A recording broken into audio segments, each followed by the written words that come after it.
어릴 적에 길냥이라 그러죠. 그때는 길냥이가 지금처럼 이렇게 흔하지 않았던 것 같아요. 그래서 길냥이를 한 마리 데려다가 집에서 키운 적이 있었어요. 그런데 이 녀석이 좀 크니까 당시 우리 집 재산 목록 1호였던 중고 피아노 다리를 자꾸 이렇게 손톱으로 핥혀가지고 기스를 냈는 거예요. 그래서 나중에는 이 고양이 목에다가 줄을 매놔야 했습니다. 어느 정도 길이였냐 하면 딱 고양이가 팔을 내밀었을 때 피아노 다리 안 닿을 정도. 그러니까 이 녀석이 또 슬금슬금 그쪽으로 가서 가려운지 핥히려고 딱 하다가 이게 안 닿는 거예요. 그걸 보면서 굉장히 즐거워했던 그런 기억이 납니다. 이 고양이가 언제 줄을 느낄까요? 자기가 그냥 밥 먹고 웅크리고 잠자코 있을 땐 몰라요. 그런데 그 이상만큼 가려고 하면 줄이 나를 목매고 있구나, 이걸 깨달았을 거예요. 여러분, 우리 인간도 비슷합니다. 어느 한계치가 다다르면 나는 여기까지밖에 안 되는구나 깨닫는 순간이 오는 거예요. 여러분은 죄로부터 얼마큼 자유로우십니까? 우리가 죄에서 자유를 얻게 함은 찬양할 땐 굉장히 신나고 뭔가 죄가 나와 아무 상관없는 것처럼 느껴지지만 교회 문 밖을 나가서 일상을 살다 보면 어느 순간 죄가 여러분을 잡아당길 때가 있지는 않나요? 바울이 로마서 6장과 7장에서 우리가 이미 죄에 대해 죽은 사람이라는 것을 강조했어요.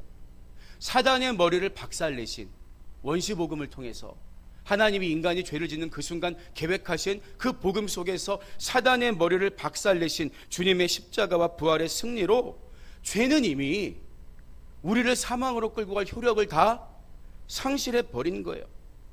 그럼에도 불구하고 우리 육신의 생각은 종종 그 사실을 인정하지 못해요.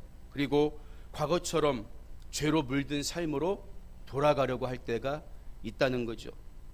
우리는 율법에 대해 죽었는데 우리를 정죄하는 율법은 아직도 살아있기 때문이라는 거죠. 이처럼 이미와 아직 사이에 놓인 이 신앙의 실존적인 문제, 우리는 구원받았는데 왜 나의 인생 가운데 죄의 문제가 해결되지 않는가? 많은 그리스도인들이 이 문제 때문에 괴로워하고 있다는 거예요. 바로 이것이 바울이 말했던 곤고한 사람의 모습입니다.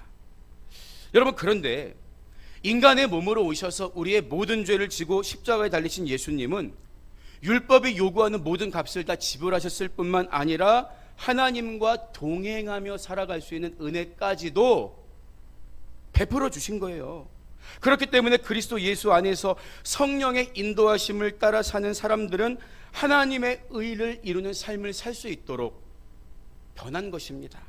그래서 오늘 우리가 읽은 로마서 8장 1절 말씀을 보면 그리스도 예수 안에 있는 자에게는 결코 정죄함이 없나니, 이렇게 선언하고 있는 거예요. 여러분, 복음은 자유함입니다. 복음으로 인해 사망의 법은 다 깨어졌어요. 이런 자유를 잃어버리지 않고 담대하게 살아가는 여러분 되시기를 주님의 이름으로 축복합니다. 여러분, 그런데 오늘 우리는 로마서 8장 1절에서 예수 믿는 자에게 정죄함이 없다고 한 게 아니라 예수 안에 있는 자에게 정죄함이 없다고 말한 것을 주목해서 봐야 돼요. 차이가 이해가 되세요? 여러분, 예수님을 믿는다는 것은 한순간의 결단으로도 가능할 수 있어요. 마음으로 믿고 입으로 시인할 수 있다는 거죠. 그런데 예수 안에 거한다? 이 말이 갖고 있는 무게감이 있어요. 그건 뭡니까? 우리가 그저 한 번의 의지적인 행위로 예수님을 믿는다고 고백하고 끝나는 것이 아니라 예수님과 같이 동행하는 그 예수 안에 머무는 삶을 택하고 살아가는 것을 의미하는 거예요.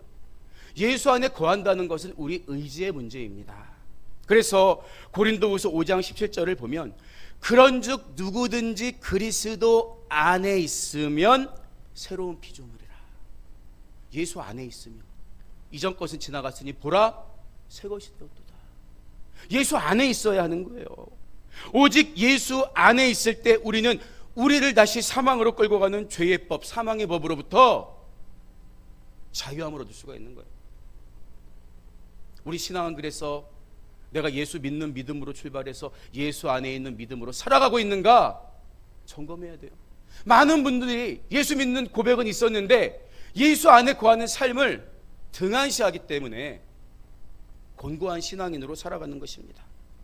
여러분, 그러면 예수 안에 있는 자란 구체적으로 어떤 사람을 가리킬까요? 오늘 말씀에 따르면요, 예수 안에 있는 사람은 성령의 법의 인도를 받는 사람입니다. 본문 2절의 말씀을 보세요. 그리스도 예수 안에 있는 생명의 성령의 법이 죄와 사망의 법에서 너를 해방하였습니다. 이렇게 선언하고 있죠. 그런데 이 9절을 공동번역으로 보면요, 그리스도 예수와 함께 생명을 누리게 하는 성령의 법, 이렇게 번역되어 있어요. 문맥상 그리스도 예수 안과 생명은 모두 성령의 법을 수식하는 말이에요. 그러니까 중심 단어가 성령의 법이라는 거죠. 성령의 법을 따르는 사람이 예수 안에 있는 사람이고, 이 사람이야말로 사망의 법에서 해방된 자유를 누리면서 살 수가 있다는 거예요. 그러면 성령의 법에 반대되는 법이 뭡니까? 그게 바로 죄와 사망의 법이에요. 죄와 사망의 법. 죄와 사망의 법이란 하나님의 정죄 아래 있는 상태와 율법의 저주 아래 여전히 머물러 있는 상태를 의미합니다. 보세요. 하나님이 율법을 주신 원래의 목적이 뭡니까?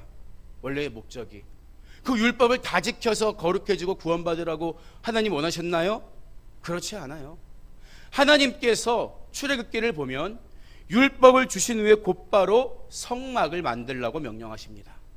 성막의 가장 큰 기능이 뭐예요? 죄사함에 있습니다. 하나님이 율법을 주시고 어디 너희가 이 율법을 잘 지키나 보자. 백성들은 비록 우리가 다 그것을 준행하겠습니다 약속했고 장담했지만, 여러분, 에덴 동산의 계명이 몇 개였어요? 한 가지였죠.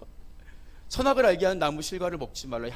이 한 가지 계명도 못 지킨 인간들이 613가지 계명을 다 지키겠다. 하나님, 아니다. 성막을 만들어라. 성막을 만들어서 너의 죄를 보고 너 죄 대신 죽는 저 제물을 통해 피 흘림 없이는 사함이 없다는 사실을 깨달아라. 하나님 성막을 만들려고 하신 거예요.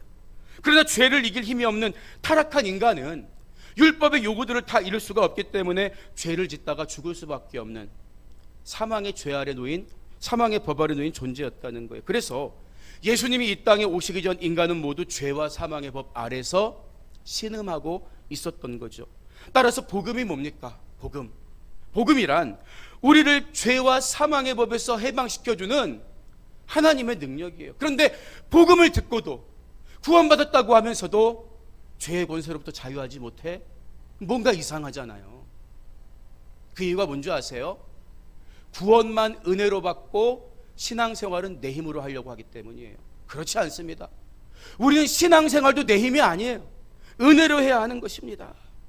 하나님은 육신이 연약하여 지킬 수 없는 율법의 요구들을 당신의 아들을 통해서 이미 이루게 하셨습니다.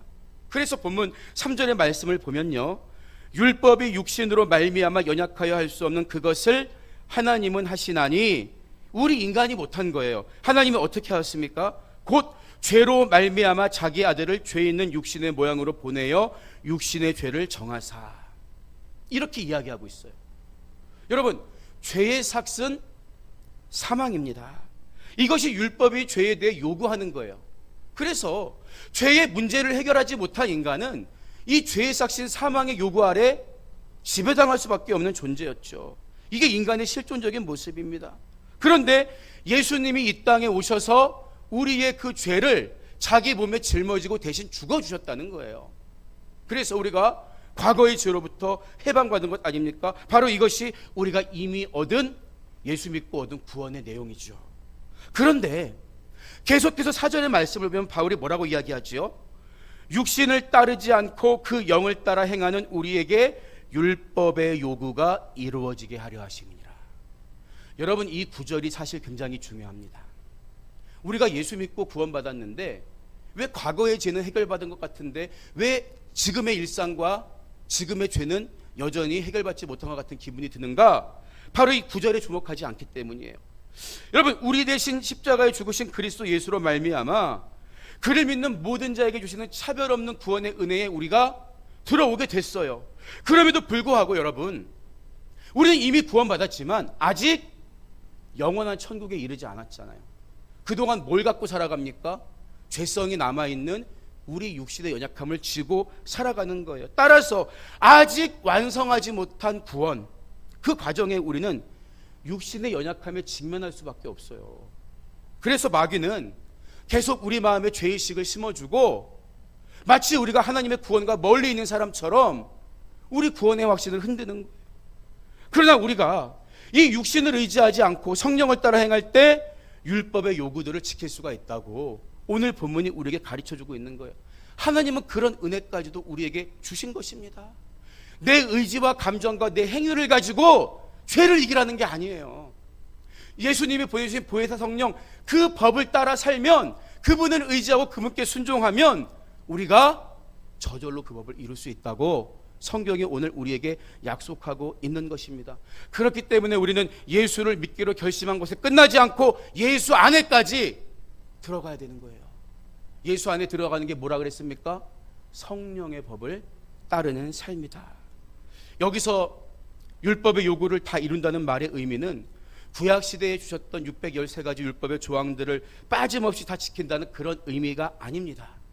그 언약은 이미 폐기됐어요. 우리는 그 율법에 대해 죽었습니다. 그것은 바로 율법이 요구하는 궁극적인 목적인 하나님 사랑과 이웃 사랑을 성령의 인도하심을 따라 이제는 두려움 없이 자발적으로 실천하는 삶을 살 수 있게 되었다는 의미입니다. 왜 그럴까요?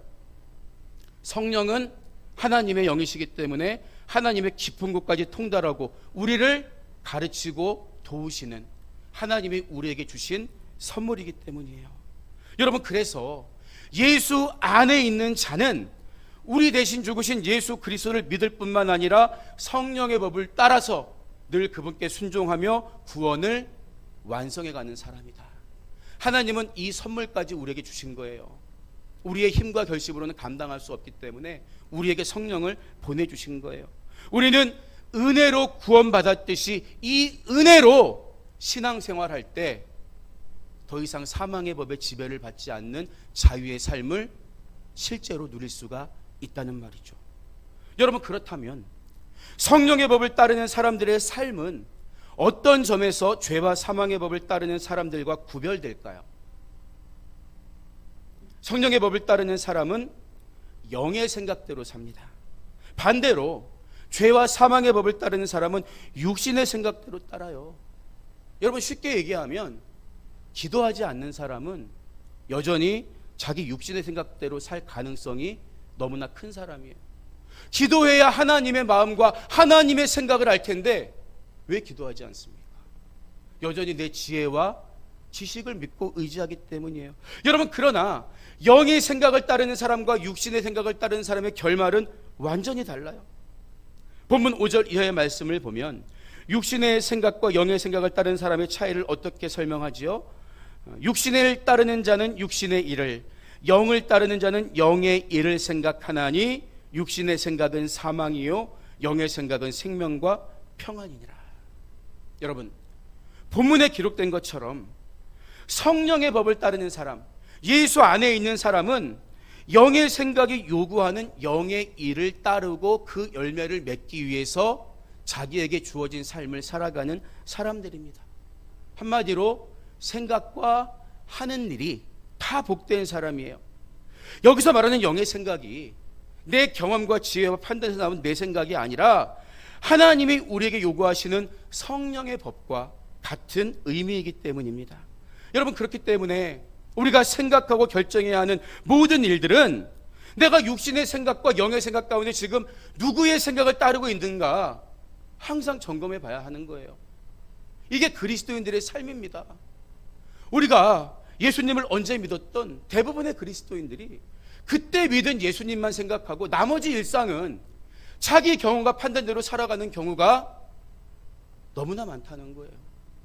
중요한 일을 결정해야 될 때 기도해 보지 않습니다. 너무나 잘못된 거예요.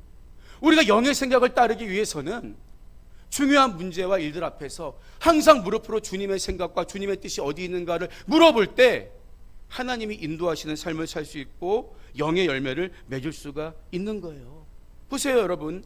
갈라디아서 5장 19절 이하를 보면 육체의 일은 분명하니 곧 음행과 더러운 것과 호색과 우상숭배와 주술과 원수 맺는 것과 분쟁과 시기와 분냉과 당짓는 것과 분열함과 이단과 투기와 술취함과 방탕함과 또 그와 같은 것들이라. 여러분, 이런 열매들이 우리 삶에 있다면 그 원인이 뭐라는 거예요? 우리가 영의 생각을 따르지 아니하고 육신의 생각을 따랐기 때문에 남을 시기하고 편을 갈라 다투고 술 취하고 방탕하고 분열하고 음행을 저지른다. 이것들이 다 우리 육신의 생각으로부터는 열매들이라는 거잖아요. 사람들은 본능으로 치부하는 죄악들이 결국은 육신을 따라 살 때 맺히는 삶의 열매들이라는 거예요. 반대로 영의 생각을 따르면 그 사람의 삶에 어떤 열매들이 맺힙니까? 갈라디아서 5장 22절 이하를 보면 오직 성령의 열매는 사랑과 희락과 화평과 오래 참음과 자비와 양선과 충성과 온유와 절제다. 야, 내가 김 권사님 보니까 사랑이 넘치시는 분이야. 영의 생각을 따라 산 결과예요. 어쩌면 저렇게 인내할 수가 있지? 나라면 벌써 100번도 화를 냈을 텐데. 성령을 따라 산 열매예요. 어쩌면 저렇게 남들이 몰라줘도 충성할 수가 있지? 성령을 따라 산 열매입니다. 여러분의 삶에 어떤 열매가 맺히는가가 내가 지금 육신의 생각을 따라 살고 있는가 아니면 영의 생각을 따라 살고 있는가에 대한 결과가 된다는 거예요. 세상적인 가치로 보면 육신의 생각을 따라서 세상에서 허랑방탕하게 마음대로 사는 사람들의 인생이 더 멋있어 보이고 화려해 보일지도 몰라요. 그러나 본문 6절은 분명히 말하기를 결과가 다르다고 얘기하고 있어요. 결과가 뭡니까?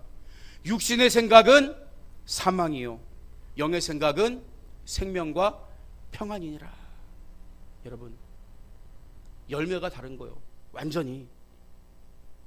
육신의 일을 도모하도록 인도하는 육신의 생각은 하나님과 원수가 된다 그랬어요. 하나님의 법에 굴복할 수도 없다 그랬어요.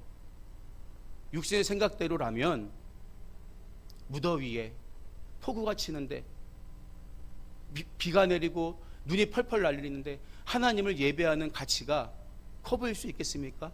육신의 생각을 따른다면. 그러나 어떤 마음으로 나왔든 이 자리에 나와서 하나님을 예배하는 여러분들은 영의 생각으로 승리한 거예요. 할렐루야. 우리는 둘 중에 하나예요. 하나님 보실 때에는 육신의 생각을 따는 사람이냐 아니면 영의 생각을 따라 사는 사람이냐. 육신의 생각은 하나님의 법을 끊임없이 회방하고 방해합니다. 왜 그렇습니까? 사망으로 끌고 가야 하기 때문에, 죄와 사망의 법으로 흔들어야 하기 때문에. 인간의 쾌락이 최고의 선이고 본능이 최고의 가치라고 주장하면서 우리를 끊임없이 미혹하고 있다는 거죠. 그러나 반대로 영의 생각, 곧 성령의 법을 따라 사는 것은 여러분 우리에게 대가를 요구해요. 땀을 요구해요. 눈물을 요구해요. 그래서 많이 가려는 사람들이 없어요. 그러나 예수님은 그 길을 들어가야 산다고 말씀하신 거예요. 누군가를 사랑하되 끝까지 사랑하고 죽도록 충성하고 무례히 행치 않는 것은 내가 그리스도와 함께 십자가에 못 박히지 않고는 불가능한 일이 아닙니까? 불가능한 일이에요. 따라서 영의 생각은 나에게 표면적으로는 어렵고 대가를 요구하지만 그 열매는, 그 결과는 나를 영원히 살리는 복된 생각이다. 누가 이 일을 가능하게 하신다고요? 내 안에 계신 성령님이. 내가 그분을 의지하고 그분께 순종하기만 하면 나는 못해도 내 안에 계신 주님이 할 수 있으므로 나를 끌고 가시는 거예요. 이게 하나님이 우리에게 주시는 구원의 은혜와 인도하심의 두 가지 은혜입니다. 죄를 짓고자 하는 육신과 하나님을 따르고자 하는 마음 사이에서 갈팡질팡하고 두 마음을 품으면 절대 좋은 열매 맺을 수 없어요.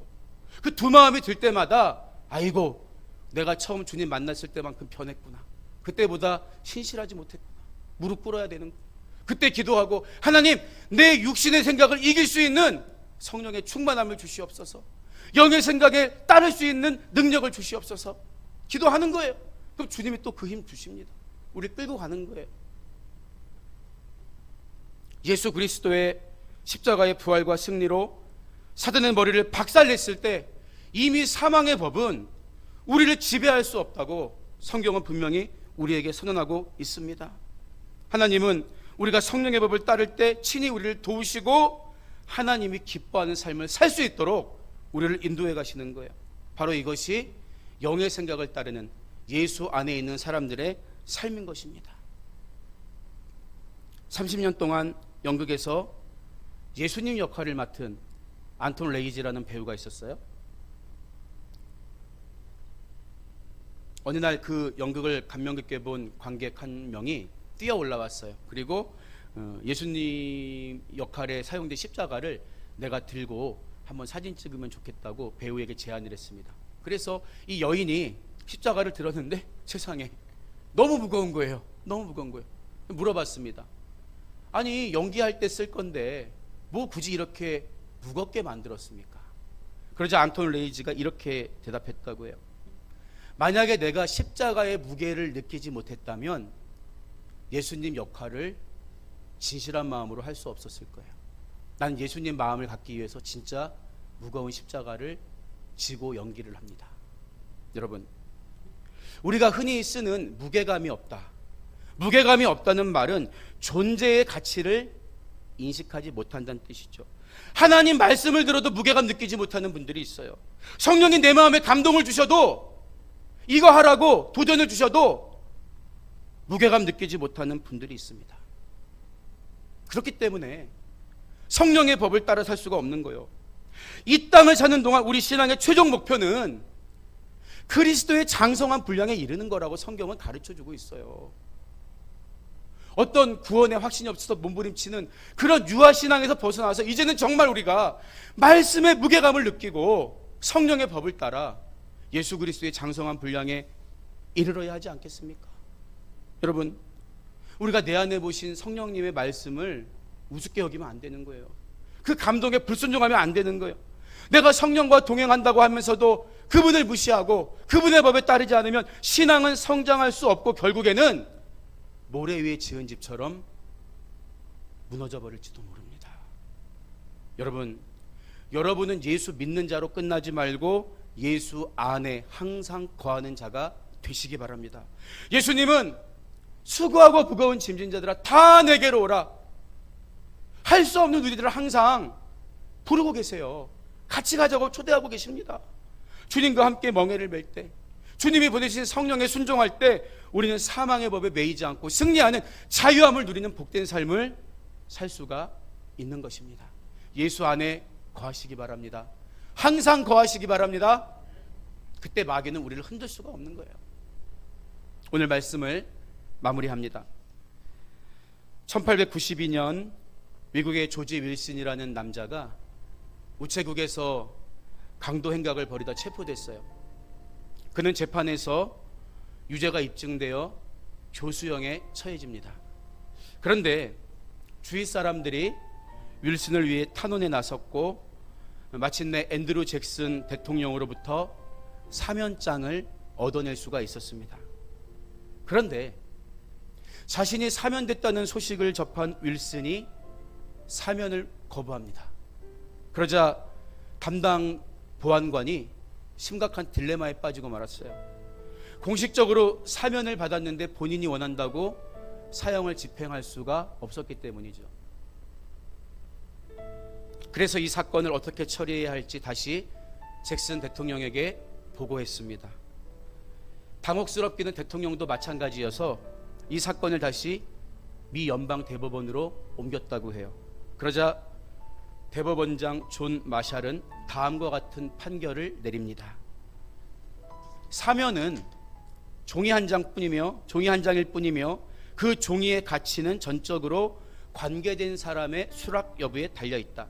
사형 선고를 받은 자가 사면을 거절하는 것은 전례가 드물지만 거절했다면 그것은 결코 사면이 아니다. 결국 조지 윌슨은 교수대에서 처형되었고 그에게 주어진 사면장은 불과 30m 떨어진 보안관의 책상에서 휴지 조각이 되고 말았다는 이야기가 있습니다. 여러분, 하나님은 우리에게 복음이라는 무엇과도 비교할 수 없는 귀한 사면장을 보내줬어요. 우리를 지배하고 있던 죄와 사망의 법은 그 순간 모두 박살나고 깨어졌습니다. 누구든지 예수를 구주로 영접하면 하나님은 그를 구원하실 뿐만 아니라 성령을 보내주셔서 은혜에 합당한 삶을 살 수 있도록 도와주신다고 성경은 분명히 약속하고 있는 거예요. 은혜로 구원받았듯이 은혜로 신앙생활할 수 있도록 우리를 도와주시기로 결정하신 거예요. 우리를 내버려 두지 않습니다. 그런데 혹시 여러분은 복음의 사면장을 거부하고 내 방식대로, 내 경험대로, 내 판단대로 살려고 고집하고 있지는 않습니까? 여러분, 그리스도 예수 안에서 죄와 사망의 법은 이미 깨어졌습니다. 성령의 법을 따라 그 법에 순종하면서 언제나 이 은혜에 합당한 삶을 살아가는 복된 여러분이 되시기를 주님의 이름으로 간절히 축복합니다.